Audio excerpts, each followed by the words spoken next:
بسم اللہ الرحمن الرحیم۔ یہ 10 لوگوں کو موت کے وقت تکلیف نہیں ہوگی۔ ایسے 10 لوگ جن کو موت کے وقت تھوڑی سی بھی تکلیف نہیں ہوگی، وہ خوش نصیب 10 لوگ یہ ہیں۔ نزع کے وقت مسلمان کو جو تکلیف ہوتی ہے اس پر اللہ رب العزت کی جانب سے نیکیاں عطا کی جاتی ہیں، جیسا کہ سنن ابن ماجہ میں بروایت حضرت عائشہ رضی اللہ عنہا سے مروی ہے کہ رسول اللہ صلی اللہ علیہ وسلم ان کے پاس تشریف لائے، اس حال میں کہ ان کے پاس ان کا کوئی قریبی رشتہ دار موت کی سختی میں مبتلا تھا۔ رسول اکرم صلی اللہ علیہ وسلم نے مشاہدہ فرما کر حضرت عائشہ رضی اللہ عنہا سے فرمایا، اپنے رشتہ دار پر غمگین نہ ہو، اس لیے کہ یہ اس کی نیکیاں ہیں۔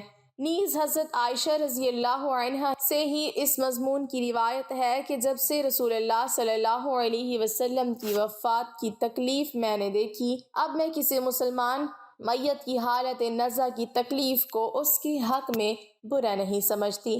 پس مذکورہ حدیث سے معلوم ہوتا ہے کہ نزع کے وقت ہونے والی سختی مرنے والے کی بدعمالیوں کا ہرگز نتیجہ نہیں ہوتی۔ مسلمان کے حق میں اس پر اجر و ثواب اور گناہوں کی معافی کی ہی امید رکھنی چاہیے۔ ناظرین، 10 لوگوں کو مرتے وقت تکلیف نہیں ہوگی۔ حضرت سیدنا عثمان غنی رضی اللہ عنہ نے فرمایا تھا، دنیا میں 10 لوگ ایسے ہیں جن کو مرتے وقت تکلیف نہیں ہوگی، ان کی روح آسانی سے نکلے گی۔ حالت نزع میں انسان کی آدھی روح اندر ہوتی ہے اور آدھی روح باہر ہوتی ہے، اور بندہ تکلیف میں ہوتا ہے۔ اس وقت انسان کو پیاس اتنی لگتی ہے کہ انسان یہ چاہتا ہے کہ سمندر کا پانی پی جاؤں، اور اگر بالفرض 7 سمندر کا پانی وہ پی بھی جائے پھر بھی اس کی پیاس کبھی ختم نہیں ہوگی۔ روح نکلتے وقت انسان کو جو تکلیف ہو رہی ہوتی ہے وہ ناقابل بیان ہے۔ حضرت سیدنا عثمان غنی رضی اللہ تعالی عنہ نے فرمایا، یہ 10 لوگ ایسے ہیں کہ انہیں مرتے وقت ذرا بھی تکلیف نہ ہوگی، یعنی موت آسان ہوگی اور بغیر تکلیف کے ہوگی۔ پوچھا گیا کہ جناب وہ کون سے 5 لوگ ہیں جنہیں موت کی سختی میں بھی نرمی میسر ہوگی؟ تو فرمانے لگے کہ سب سے پہلا شخص وہ جو اپنے ماں باپ کی موت کے بعد، یعنی ماں باپ کے مرنے کے بعد وراثت کا حصہ اپنی بہنوں کو پہنچانے میں جلدی کرتا ہے، یعنی وراثت کا حصہ اپنی بہنوں کو جلد اور بر وقت پہنچاتا ہے۔ ایسا نہ ہو کہ بہن کے بچے بھوک سے بلکتے رہیں اور تم بہن کے حق پر قبضہ کیے بیٹھے رہو، اور بہن اس انتظار میں رہی کہ میرا بھائی کب مجھے میرے ماں باپ کی وراثت میں سے حصہ دے گا۔ بہت بار یہ بھی دیکھنے میں آتا ہے کہ بہن کی شادی نہیں ہوئی جبکہ والدین دنیا سے رخصت ہو گئے، تو بھائی نے کہا کہ کوئی بات نہیں، جب بہن کی شادی کروں گا تو اس کا حصہ اسے جہیز کی صورت میں دے دوں گا۔ یاد رہے کہ اسلام میں بہنوں کو جہیز دینا فرض نہیں جبکہ ان کا وراثتی حق دینا فرض ہے۔ دراصل عورت کو جہیز دینا یہودیوں کی رسم ہے، اسلام اس کی ترغیب نہیں دیتا، لیکن اسلام میں عورت کا وراثتی حصہ دینا فرض ہے۔ واضح رہے کہ والدین کے ترکہ میں جس طرح ان کی نرینہ اولاد کا حق و حصہ ہوتا ہے، اسی طرح بیٹیوں کا بھی اس میں شرعی حق و حصہ ہوتا ہے۔ والدین کے انتقال کے بعد ان کے ترکہ پر بیٹیوں کا خود تنہا قبضہ کر لینا اور بہنوں کو ان کے شرعی حصے سے محروم رکھنا ناجائز اور سخت گناہ ہے۔ بھائیوں پر لازم ہے کہ بہنوں کو ان کا حق و حصہ اس دنیا میں دے دیں، ورنہ آخرت میں دینا پڑے گا، اور آخرت میں دینا آسان نہیں ہوگا۔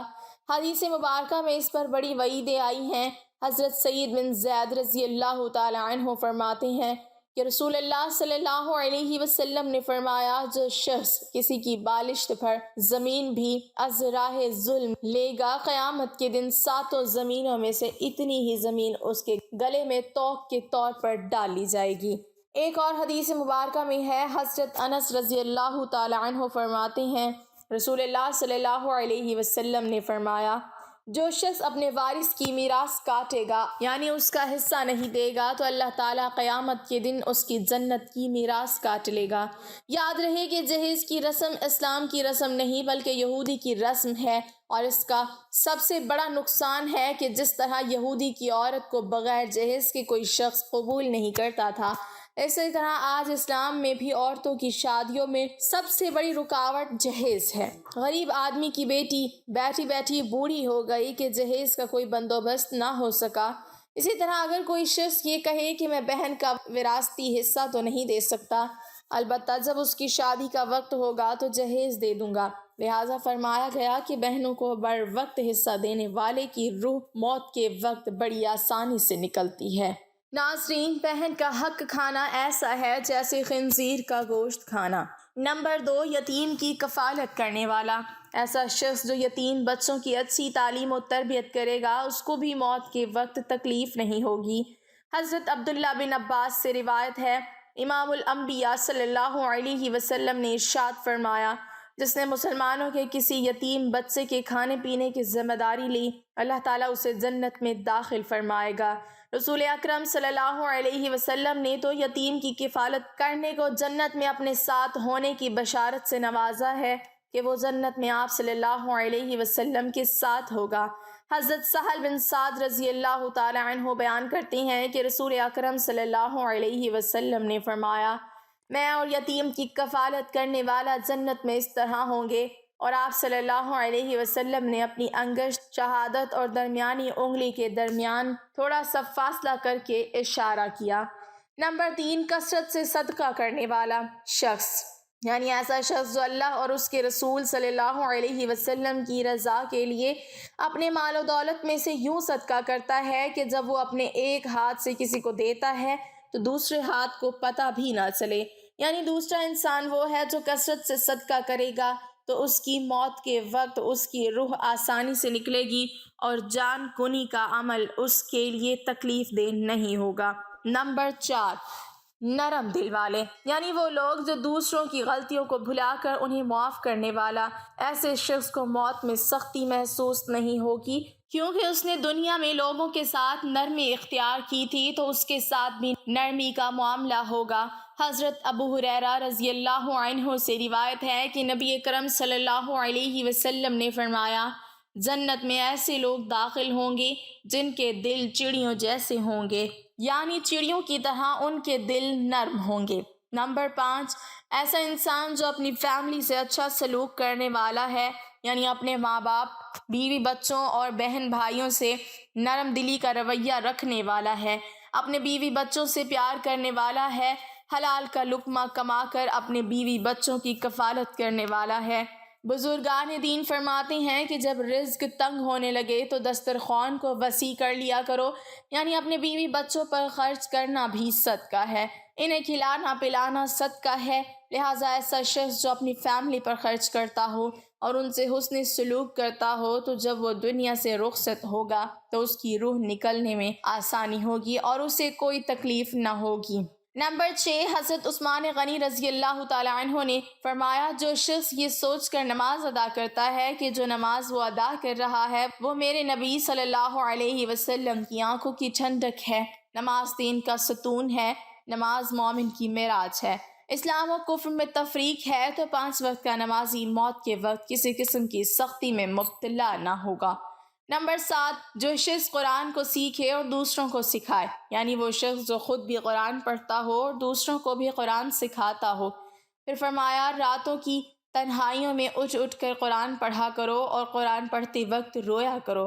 فرمایا کہ اگر رونا نہ بھی آئے تو رونے کی کوشش کر لیا کرو۔ حضرت علی ہجویری گنج بخش رحمۃ اللہ علیہ سے کسی نے پوچھا کہ حضرت، اگر رونے کی کوشش بھی کریں اور پھر بھی رونا نہ آئے تو پھر کیا کریں؟ تو فرمایا کہ پھر اپنے مقدر پر رویا کرو، کیا تم اتنے سنگ دل ہو گئے ہو کہ تمہاری آنکھیں آنسو نہیں بہاتی؟ نمبر 8، بیٹیوں کی پرورش کرنے والا، جس شخص کی 2 سے زیادہ بیٹیاں ہوں اور وہ ان کی خوش دلی سے پرورش کرے، ان کی اچھی تعلیم و تربیت کرے اور پھر جوان ہونے پر ان کی اچھی جگہ شادی کرے تو اس کو موت کے وقت تکلیف نہیں ہوگی اور وہ جنت میں داخل ہوگا۔ حضرت انس بن مالک رضی اللہ عنہ کہتے ہیں کہ رسول اللہ صلی اللہ علیہ وسلم نے فرمایا، جس نے 2 لڑکیوں کو ان کے جوان ہونے تک پالا پوسا، قیامت کے دن میں اور وہ اس طرح آئیں گے، اور آپ صلی اللہ علیہ وسلم نے انگلیوں کو آپس میں ملایا۔ نمبر 9، رات کو قیام کرنے والے کو بھی موت کے وقت تکلیف محسوس نہیں ہوگی، نمبر 10، وضو کے بعد 2 رکعت نفل تحیۃ الوضو باقاعدگی سے ادا کرنے والے کی روح بھی آسانی سے نکلے گی اور اسے کسی قسم کی تکلیف نہیں ہوگی۔ اللہ پاک سے دعا ہے کہ ہم سب مسلمانوں کی موت کے وقت کی سختیوں کو دور فرما کر ہمارا خاتمہ ایمان پر فرمائے، آمین۔ ناظرین، کمنٹ باکس میں اللہ تعالیٰ کے 99 ناموں میں سے ایک نام ضرور ٹائپ کریں۔